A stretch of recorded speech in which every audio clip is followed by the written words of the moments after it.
Vous êtes sûrement curieux, comme je l'ai été, de savoir quelles sont les motivations, les ambitions, les inquiétudes qui animent celles et ceux qui ont décidé de faire le grand saut, de partir pour Israël, bref, de faire leur Aliyah. J'étais sur place et j'ai rencontré ces futurs Olim. Découvrez les raisons pour lesquelles ils étaient présents à ce grand salon parisien dédié à l'Aliyah. Peut-être allez-vous vous reconnaître en eux. Regardez plutôt.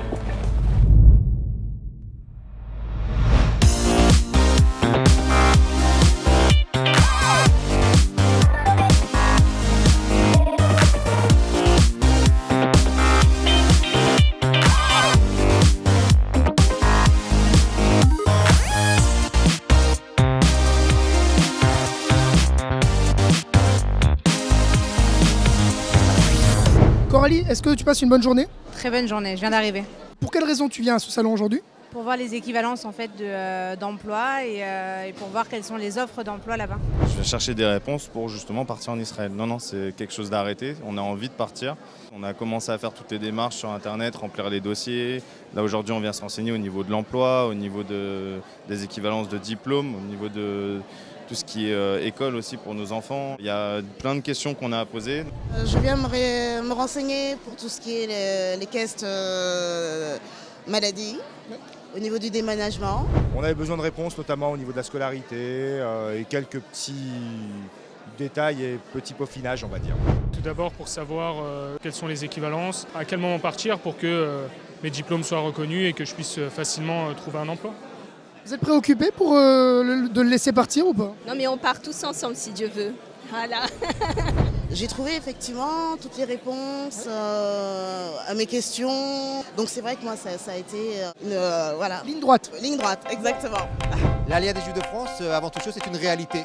C'est concrètement 10 000 Juifs de France qui ont fait leur Aliyah ces 2 dernières années, probablement le même nombre qui fera son Aliyah cette année. Et on a l'impression que l'Aliyah des Juifs de France s'installe dans la durée pour les années à venir.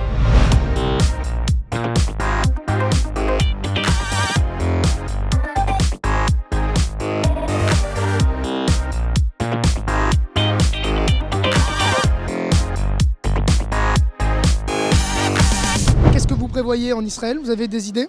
Oui, je suis enseignante, je suis professeure d'anglais, donc je pense qu'il y a du travail pour moi là-bas et j'espère trouver quelque chose. Moi aussi je suis venue pour voir pour mon emploi parce que je suis professeure des écoles, je voulais savoir s'il y avait des équivalences. Moi je fais des études d'économie, de gestion et de sciences sociales et toujours j'ai été préoccupé dans le choix de mes études à savoir si j'allais pouvoir exporter les compétences que j'acquérais ici en Israël.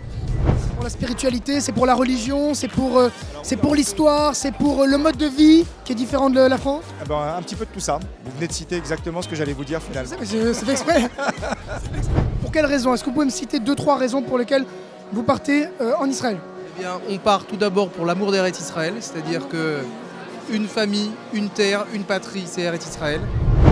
Oh, c'est surtout passionnisme, quoi. Surtout pour envie de rejoindre notre pays, l'avenir des enfants. On voit plus l'avenir des enfants avec tout ce qui se passe en France, quoi. Donc bien sûr, il y a le fait qu'on a la famille là-bas et qu'on est loin de notre famille depuis un certain nombre d'années.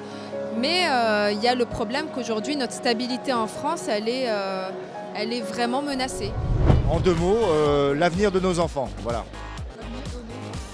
Ça fait 4. Ça fait 4 mois. Qu'est-ce qui vous attire en Israël? C'est le soleil? Non, pas forcément le soleil, parce que pour le soleil il y a les Antilles. Pour quelle raison vous faites votre Aliyah aujourd'hui? Je fais mon Aliyah pour un peu plus de soleil. Vous parlez hébreu? Non. את לא מדברת עברית בכלל? לא. איי. עברית זה קשה או זה קל? זה קשה קצת. Elle se débrouille bien quand même, elle se débrouille bien. Est-ce que vous maîtrisez la langue? Non, pour l'instant non. Non. Mais bon je vais m'y mettre. Vous allez devoir passer de l'autre côté en tant qu'élève cette fois-ci. Le ministère de l'Aliyah et de l'Intégration et l'Agence juive ont développé un certain nombre de plateformes permettant aux futurs Olim de mieux se préparer à leur Aliyah. Parce que l'on croit profondément qu'une Aliyah mieux préparée sera probablement une Aliyah mieux réussie.